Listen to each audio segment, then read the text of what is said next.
So the RNC is over, or as I like to call it, the MAGA meet and greet. It's done. The dust is still settling. And reasonable people are still sitting back going, what in the hell did we just watch? Because we watched a WWE style event under the banner of the Republican National Convention. I really feel like that the MAGA party should just be an extended wing of the WWE now. I feel like that it should just be on the WWE network because that's where it belongs. Reasonable people are sitting back going, what in the hell did we just see? And the mainstream media is portraying that this was some sort of message of unity and love and hope and prosperity. And folks, it was anything but if you were actually sitting there paying attention. I sat through Trump's entire speech, and going into this speech, we were told that he had ripped up his original, that he already had a speech written. He was going to deliver it, but he ripped it up. He threw it away. And he wrote a new one. And this new one was going to be about unity and bringing everyone together. He was going to tone down all of the rhetoric. And when he started off for like the first 10 minutes, I really thought to myself, okay, I believe he's going to do what they're telling him to do. But then it just went completely off the rails and became one of the most unhinged speeches, long, boring. If you thought J.D. Vance was boring and you've not got around to watching Trump yet, he outdid Vance in the boring department, but he was completely over the top, unhinged. And I know the media is going to focus on the first 10 minutes and they're going to focus on like the last 15 minutes where he kind of wrapped everything up. But folks, I'm going to read you a tweet here from Ben Meiselas because we at the Midas Touch Network, we always bring the receipts. And he posted this right after that god-awful speech. And it's so good to work alongside people who are taking notes and paying attention. But take a look at this. Trump said the following at his RNC speech tonight. He asked if people knew his friend, the late, great Hannibal Lecter. He praised Hungary's authoritarian leader, Viktor Orban. He said North Korean dictator Kim Jong-un missed him. He attacked the UAW union. He called COVID the China virus. He said he was buying votes in Wisconsin. He thought Scott Walker was still the governor of Wisconsin and praised his leadership. The governor is Democrat Tony Evers, who did not attend. He said he was going to take over the auto industry. He called Nancy Pelosi Crazy Nancy. He said he wanted to hold the next Republican convention in Venezuela. He spread lies about the 2020 election. He bragged that the Taliban called him Your Excellency and said they probably don't call President Biden that, and all of the receipts are here. And folks, I highly recommend that you go check out Ben's video because he brought all the receipts and showed all the clips. I'm not going to show the clips this go around because, folks, sometimes, to be brutally honest with you, I just get so tired of seeing it.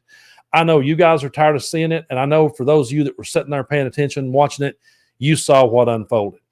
But we were told it was going to be a message of hope and unity, and I didn't buy that for a second. I never bought it because Trump has to be Trump.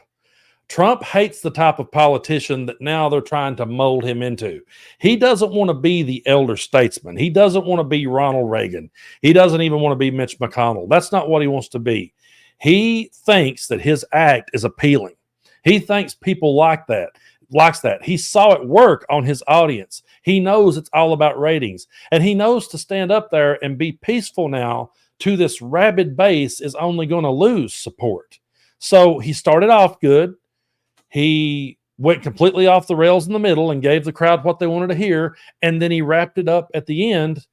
And he knows that the mainstream media now is on his side. He knows they're going to pick this apart now and pick out the parts, cherry pick out the parts where he called for peace and unity. They'll cherry pick that stuff. And the average swing voter is going to see that. And they're going to maybe come around just for a brief minute. But while this may make some people feel warm and fuzzy inside, folks, Donald Trump has still got a ways to go before November, and he's going to be talking into live microphones.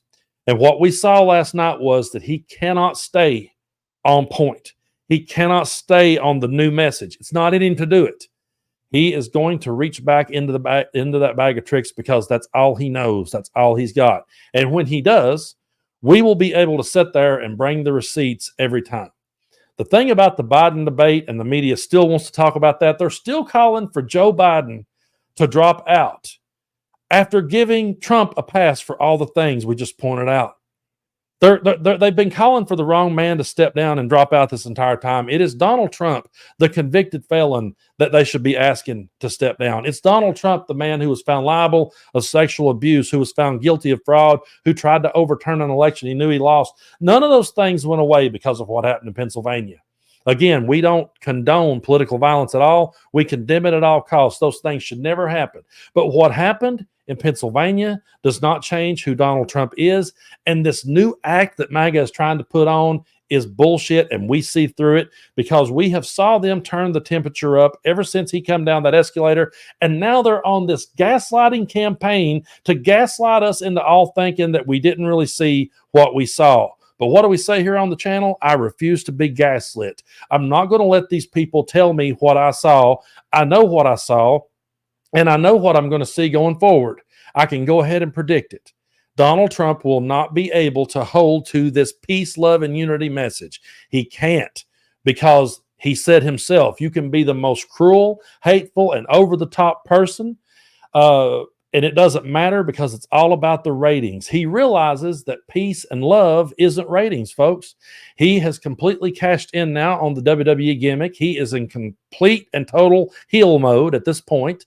And he realizes that's what brings the ratings. That's why he had Hulk Hogan come out and do his ridiculous ripping of his shirt. That's why he had people like Kid Rock. That's why he had all these over-the-top, polarizing figures show up. And I didn't say this in the video that I posted about Hulk Hogan, and immediately regretted not telling this story. So we'll just work it in right here. Hulk Hogan, for years now, has been going off on these rampages of just telling blatant lies that it's not true at all. Hulk Hogan talks about being in places that he never was in. He says he was there when the wrestler Bruiser Brody got stabbed. That's not true. He wasn't even in the country. He talks about partying with John Belushi after WrestleMania 6. WrestleMania 2, excuse me. WrestleMania 2 took place in 1986. Belushi passed away in 82. He talks about how that he was Elvis's favorite wrestler, and Elvis used to send him flowers to Memphis when he wrestled in Memphis. The problem with that is Hogan debuted in July of 77, and he didn't make it till Memphis till the summer of 78. Elvis had already passed away. The wrestler that Elvis sent flowers to was Jerry the King Lawler. So I'm not surprised that Donald Trump would surround himself with this kind of person. That is the type of people that he is empowering. That is the type of people that he's handing the microphone over to, and he's doing it to pep people up and get them behind him, all cheering rah, rah, rah, all cheering fight, fight, fight. That speech, when it was over, I sat there and I said, I don't know what to say to this, because I know what the media is going to say, and I was seeing what the media was saying, and all I could say is that I was seeing something completely different. And I really hate to make this analogy. I really hate to take it here. But how many of you in your life have had someone in your family who you deeply cared about that was in a really terrible abusive relationship? And you saw that the person they was with was destroying them, and you tried to point it out.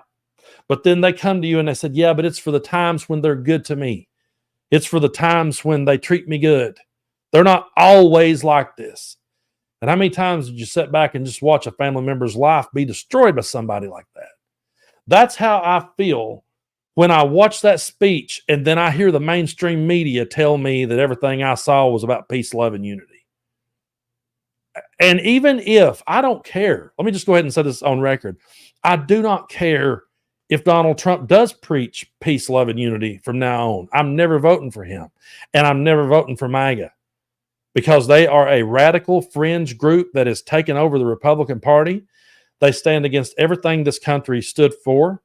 And if you actually go back and dig in and look past all the clips the mainstream media is going to show you, you're going to see that their same hateful, cruel ideology is still right there. They're just playing nice for the moment because they realized they had to. That was one of the worst speeches I've ever heard. And anyone out there that is still calling for Biden to step down, and you're not going to call that man out for that, you're going to let that slide. You need to truly reflect on yourself. You really need to take a long, hard look in the mirror, because Joe Biden may pause to think about what he's going to say next. Joe Biden may stutter. Joe Biden's 82 years old. We know all of that. But Joe Biden is a good, decent man who's been rolling his sleeves up, going to work for this country, and he doesn't have to resort to WWE style rhetoric to get a crowd over. That's not what we're about, folks. I don't want to see Joe Biden bring out Ric Flair at the Democratic National Convention and have him do a bunch of whoos and a bunch of struts. That's not what I want.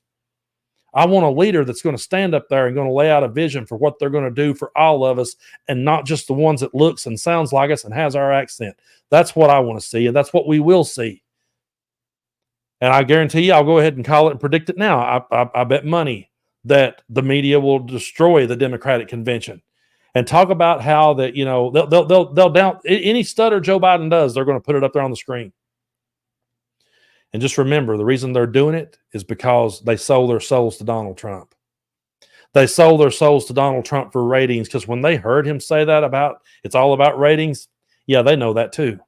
And that's why they will sit there and they will gaslight all of us, and they will spin it that he's all about unity now. But we know that snake has not changed his stripes. We know what Project 2025 entails. We know they want to gut the government completely and put yes men in place to do exactly what he says. We know that rights are going to be taken away from women even more. We know that rights are going to be taken away from all of our fellow Americans, and including MAGA. They just don't realize it yet. And that's why we're going to keep talking. That's why we're going to keep calling these things out. I didn't play you the clips this time, folks, because it was bad enough the first time. And I know you guys are paying attention and tuned in, and I know that you care about democracy. So let's just stay focused. Again, let's stay focused and realize we're not going to be gaslit by the mainstream media. We're not going to be gaslit by people who will pick out the one little line where he said, let's bring together Democrats and Republicans, and not focus on the fact that he's still talking about Hannibal Lecter. Donald Trump will not be able to keep his mouth shut, folks. And that's the best thing that can happen to us. He's going to keep talking, and we're going to keep bringing the receipts every damn time.